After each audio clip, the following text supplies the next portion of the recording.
Just about 5 minutes after 11 o'clock. Thank you for tuning in. Beautiful Friday morning. Hope you're doing well. Robin, every now and then on this radio station, I will hear an ad for Viagra. Or for a Viagra substitute. Or for something like that. And it goes on and on and on about how important it is to be able to get hard. Yes. I'm gonna just come right out and say it. And it is. I mean, it's an important thing as a guy, you know, and I want to say something about that. And just for our guests' sake to know, 58. I am 58. So I've, I guess, been around the block a few times. Not as many as he has, I don't think, based on what I just read. But I wanted to recall a movie that I watched a long time ago. I believe it was with Jeff Bridges, believe it or not, when he was really young. Mm-hmm. And in the movie, his girlfriend becomes paralyzed, I believe, from the waist down. Oh. And therefore, there's no sex life in their future. And so she expects him to leave. And he goes, no, sex isn't all it's made out to be. I love you. Mm-hmm. You know, I'm not with you for the sex. I'm with you because I love you. Mm-hmm. And I've often thought that is true. And when we get older and sexuality starts to wane, I've often thought, well, maybe that's just the way God wanted it. Maybe we're supposed to start to not function as much down there. I mean, you don't need to make babies anymore. You know, it's fun, it feels good, but is it really as important as we make it out to be? And I guess every person has their own definition of what's important. Our next guest has experienced this firsthand, and I hope I've hit on it somewhat correctly, and I hope I've been sensitive enough. Michael J. Russer is on the phone. He's an inspirational speaker. He's got a wonderful speaking voice, by the way. We were chatting with him a little bit off the air. He's a survivor of prostate cancer, and he's written a book. It's called Hardly Broken, One Man's Journey to Extraordinary Intimacy in the Face of Full Impotence. And I would guess that would mean that all the Viagra in the world isn't going to help him. Mm-hmm. I'm guessing. If I'm saying anything wrong, he will correct me in just a bit. And, you know, it may be that as a people women probably think that it is what defines a man because society makes you think that's what we think. You know, just as we have misconceptions of what defines a woman. Mm-hmm. We get it wrong too. I think society has misled both genders into thinking the wrong things about each other. But there's also an element of truth, I think, in the things that society believes. We're a tough thing, us human beings. Michael Russer, good morning, sir. How are you? Doing very well, Larry and Robin. Thank you so much for having me this morning. I love the way you speak, by the way. Thank you. Where are you? Where are you calling from? Beautiful, Santa Barbara, California. I heard Robin saying something about me being in California. Okay, so so that means it's pretty early. You got up early to be with us. Well, I got up about 2 hours before this to actually help out a friend on the East Coast, and so it's given what I do these days. I do a lot of interviews on the East Coast, and so no, this is not too early for me. As long as I had my coffee, anyway. So may I ask how old you are? Yes, I'm 61 years old. 61, and how long ago were you diagnosed with prostate cancer? Well, it was November of 2011 that I was diagnosed. And in my family, that's a big deal because 4 out of 5 other members of my family who were diagnosed with one form of cancer or another never made it. And the 5th one's not doing so well, and I'm number 6. So that was a pretty serious thing.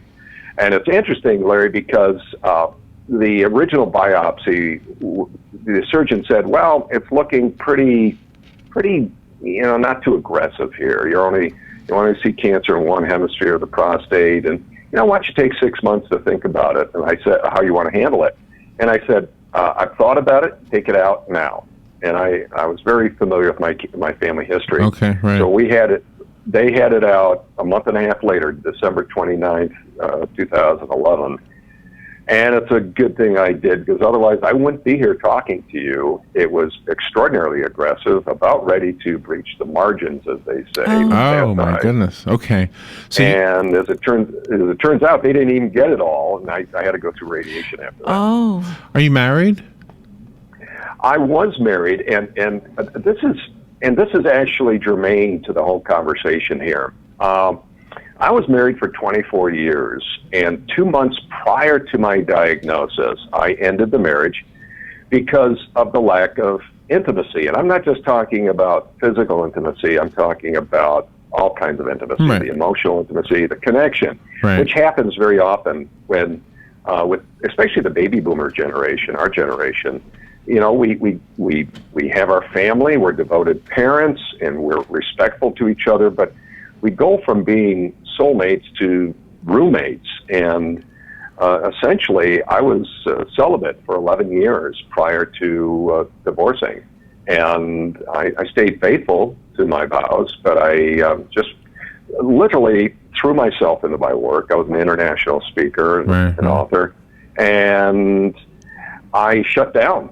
And, you know, I'm a very gregarious person, but my heart shut down. And I actually, before I was diagnosed, part of the process was I drew a line in the sand and I said, no more. I refused to live my life that way. And so I pulled the trigger on that. And 2 months later, I'm diagnosed with prostate cancer. And then I find myself fully impotent when I'm first available and legally and morally to actually have relations with a woman. Oh, no. Oh, wow. Oh, no. And I'm looking up at the sky saying, you've got to be kidding me. Oh, no. And, So did you know, when you went in for the surgery, did you know it was going to leave you impotent? Well, I knew it could have an impact. And the irony here is that I occasionally still get a nocturnal erection. So I got one like 2 weeks after the surgery. I'm thinking, all right, good sign. It's just that I just don't get them when you want them. When you need them, okay. Yeah. When you need them, yeah, exactly. And so that is important. That makes it.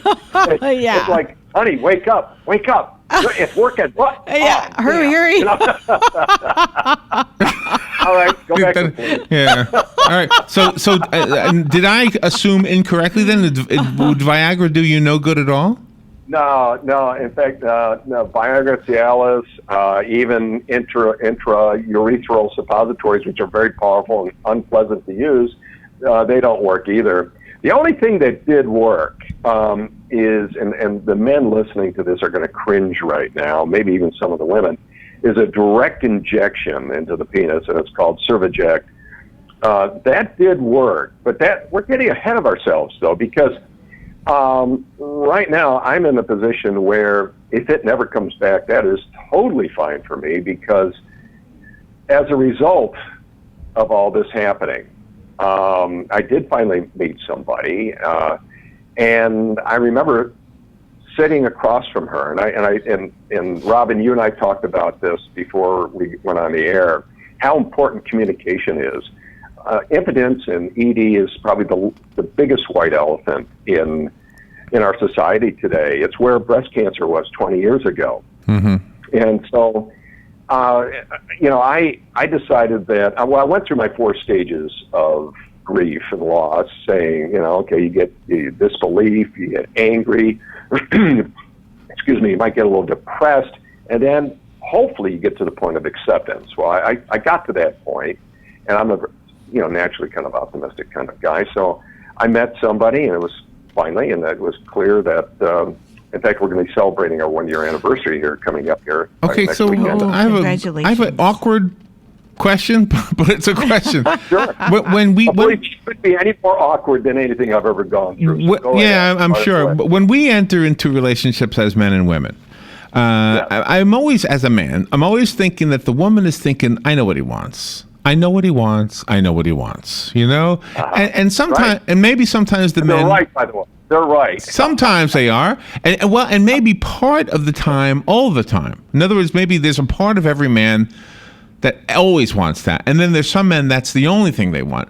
But just talking about the guys who it's part of what they want, but not all of what they want. When you're sitting across the table in your condition, the position you're in, did you still want it just because you couldn't perform it? Is there still? Well, let's talk about what it is first of all. What is it? Because what is it? I know what it is. Here's the thing. Yeah. Well, I speak about intimacy, and a lot of people, when they hear that term, they're thinking about intercourse, and intimacy and intercourse are often two completely different things. Intercourse is for making babies, and yes, it feels good, but it does not necessarily connect us in a very deep way. What I like to say is, and this is part of the insight that I've arrived at is going through this whole journey of mine and continuing to go through it, is that men and women are hardwired in such a way that it prevents us from, hardwired both biologically and culturally, that it prevents us from achieving what our hearts truly yearn for, which is deep connection with each other, not only physically, but emotionally, maybe even spiritually. And so it gets in the way, and the reason I can say this, let me go back to this conversation. We had, it appeared that we were going to go further. So I had this conversation with her. I'm sitting on the couch, she's sitting on the couch, and I'm looking into her beautiful eyes, and I said, "Sweetie," and I'm pointing my crotch, and I said, "Sweetie, this just ain't happening, and here's why." I said, "Are you willing to explore other ways of being intimate?" And she said, much to her credit, she said, "Of course." Where I could imagine some women would be looking at their, watch on their wrist, whether they had one or not, and says, "Oh my, look at the time." Yeah, got to get out of here. Yeah. Oh, bye. So what? I mean, wasn't I'm trying to take that risk. Well, half the population has a wonderful sex life without ever having an erection because they don't have a penis. Yeah. And women have wonderful, and so I've often thought about this. I've said, well, I mean, can you experience a fulfilled sex life like a woman? Sort of, kind of. Oh, and then some. I'm having the best physical intimacy, which goes way beyond just sex, than I have ever had in my entire life. Larry, it's rare to find a man that will openly talk about his impotence. It is rarer still that someone will stand up and literally shout, "Edie is the best thing that's ever happened to me." And here's why. My ED short-circuited that wiring I was talking about. Okay. So it caused me to slow down as a man. Men and women have different sexual response profiles. So in most cases, by the time the man grunts, rolls over, and starts snoring, the woman's just getting warmed up. I know. Okay? And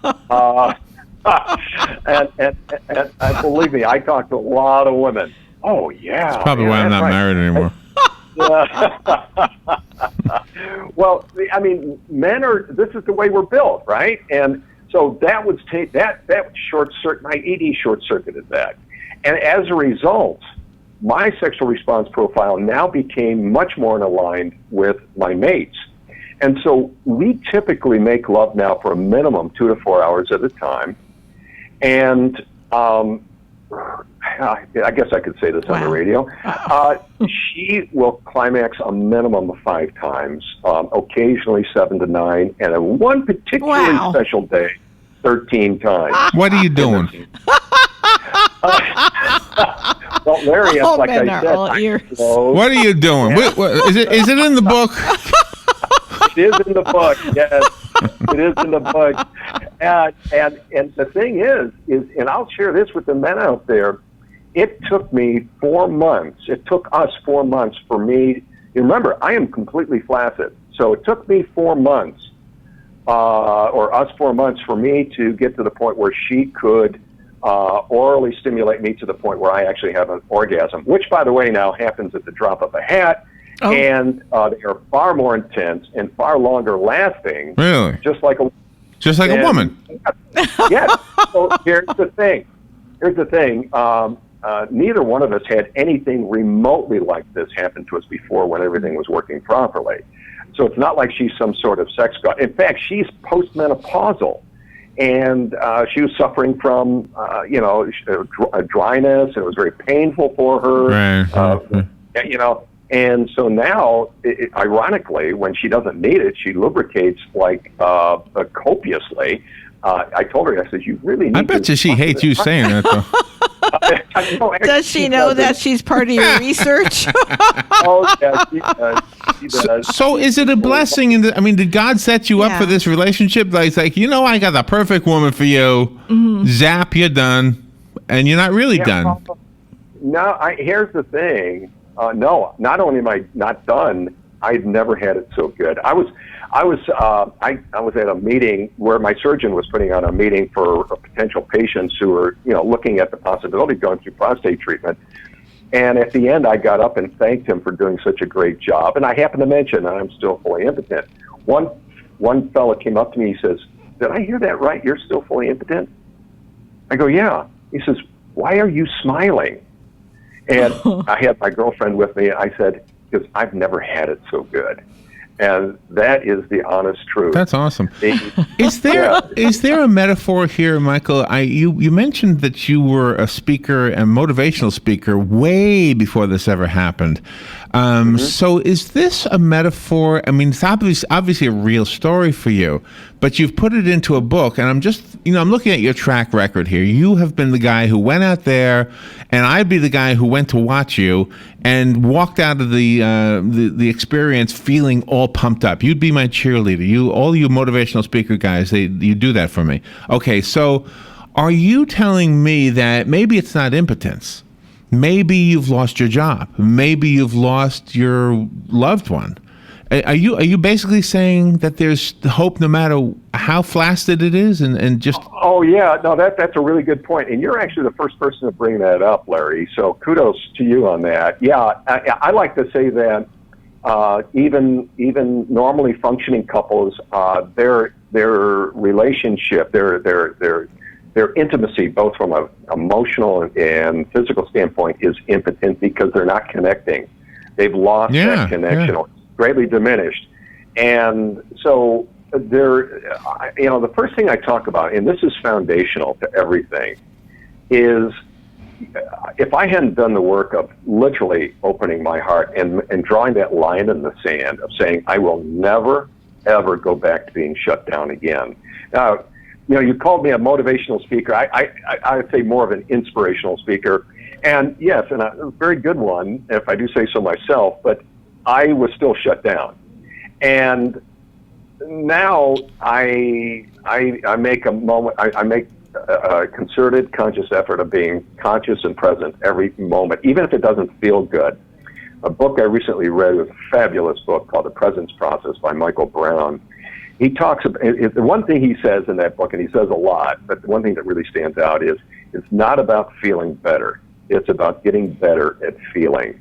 And in today's society, we do everything we can to avoid that. So it started with that. And in the process of that, it allows you to experience life fully. So this challenge or tragedy, however you want to call it, ends up being the biggest blessing that I ever could have asked for, beyond anything I could have even have imagined. And I don't define myself as a man based on how hard or how long. No, of course not. Yeah. I base it on how well I please my partner. And at the risk of sounding like I'm bragging, I have no problem there at all. And so I get immense satisfaction. In fact, my partner and I both realize that we get more pleasure out of giving each other pleasure rather than actively seeking to get it ourselves. I think that's wonderful. Can I ask a question? When you hear a story about, what's Cher's daughter's name? Chaz. All right. Now, this is a woman she didn't have any prostate at all. Yeah. And they built for her a penis. Yes. Oh, yeah. So you're talking about Chaz Bono. Chaz. Yeah. So if she can function, right? How come they can't help you function? Oh, they could. I could actually put in an implant and 3 pumps, and boom, there it is. Oh, okay. In fact, I remember reading a post on one of the prostate cancer support groups, and this guy was bragging. He had this done. And he says, yeah, I pumped this sucker up, and I showed my wife. And this is what she said. What'd she say? Where do you think you're going to stick that? No. Yeah. So here's the thing. I mentioned that Cerviject worked. Mm-hmm. I only used it once or twice because when we did use it, now remember, I had not had intercourse in 12 years. So I went to the surgeon, and despite the fact that we were having incredible, mind-blowing intimacy without it, I said, we'd still like to see what it feels like. So we did it, and I got a 3-hour, blue steel hard-on, and we made love, and but immediately afterward, Larry and Robin, my partner and I looked at each other, and we instantly knew without saying a word, it didn't even compare to what we were having without it. So now it's like I have no inclination at all, because the moment I became hard, I felt that old wiring come back again, and it's like, oh my God, I got to use it. I got to get it inside, and Right. I completely connected from my partner's. I completely disconnected from her sexual response profile, and it did not serve us. Intercourse is great for making babies, not necessarily for intimacy. And you're making a lot of sense, and I love what you're saying, and it's hopeful for so many people. But I have a man question here. Sure. Before there was Viagra, there used to be something called pornography. Yeah. And sometimes if you needed to jumpstart the engine, you would take a little peek and say, "Okay, I'm ready. I'm going. The engine is running."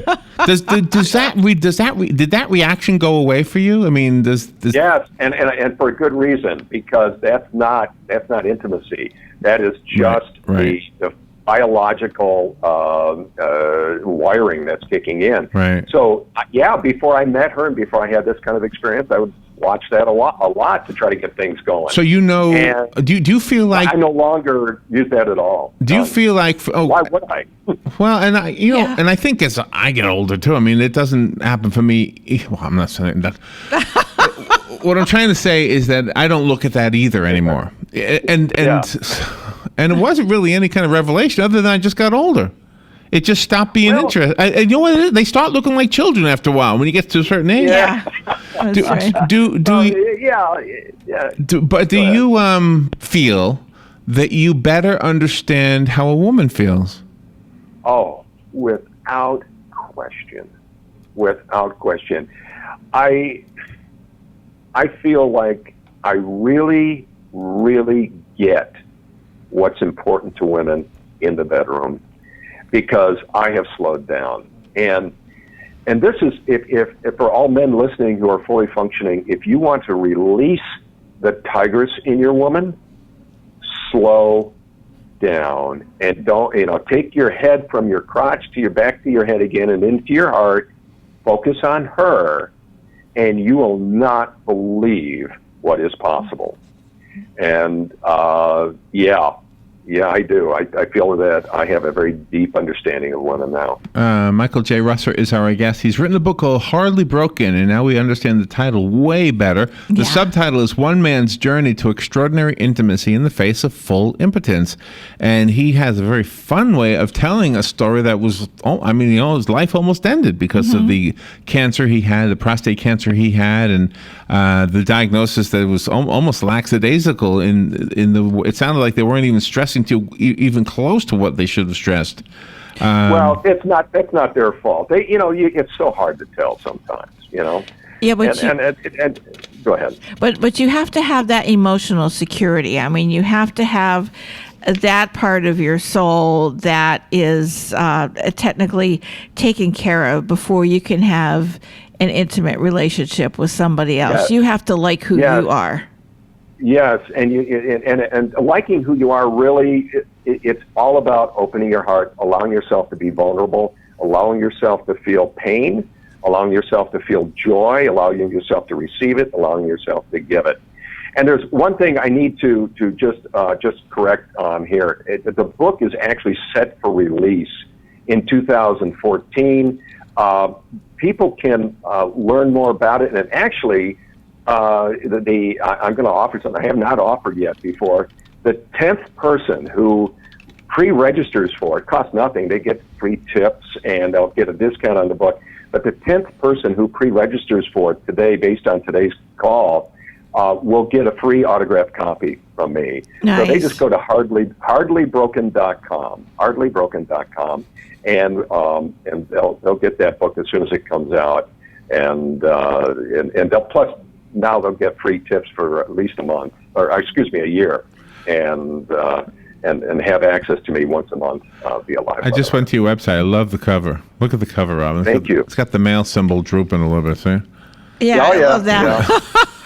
Well, I started a whole line of T-shirts too, and I kid you not. Wow. I've got to check, Robin. I will send you the image of my line of T-shirts, and it uses that symbol with the words "Men with ED make better lovers." You're going to help a lot of men, believe me, sir. You're going to help a lot of men and a lot of couples get back to the way intimacy should be. Yeah, the Viagra company's going to lose money. They're going to say, "Okay, this guy's taking our business away." Yeah. Well, I could still work with them. I envisioned that I could work with them or some competitor and come up with Viagra. So it actually suppresses the urge so that men can slow down. There you go. Perfect. I'm not sure how much they would sell. I think you've hit on something very deeply personal for you that you shared with us, that those who relate specifically with this will be encouraged. And those who relate to it almost as a metaphor will also be encouraged. Mm-hmm. I think you've hit a couple of different marks here, Michael. Again, the website is hardlybroken.com. The book is Hardly Broken. It's not there yet, but if you're the 10th person to pre-register, you get a free one. Yeah. Did I understand that right? That's right. And it looks pretty easy to do. It's right on the website. Michael, thank you for being on the air with us today.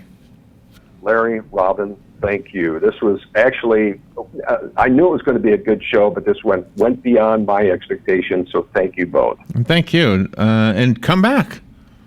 I will. And you just let me know when. And have your, is the woman you were talking about married to you yet or no? Not yet. Will she ever be? Well, it's interesting. We talk about that a lot. You know what you ought to do, and she's actually quite a speaker herself, and she actually organized an entire TEDx event for a city single-handedly and sold it out. So she's very, very good.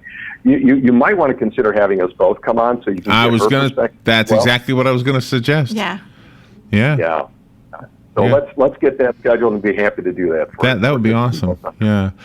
Thank you so much, Michael. Thank you for being with us today. All right. Thank you both. We'll be right back. Habitat for Humanity of Marion County is a ministry dedicated to improving lives by providing affordable and decent housing. Help them help others by visiting the Habitat for Humanity Ocala home store on Northwest 27th Avenue. To schedule a donation, give them a call and they'll come and pick it up. For more information, visit Habitat Ocala.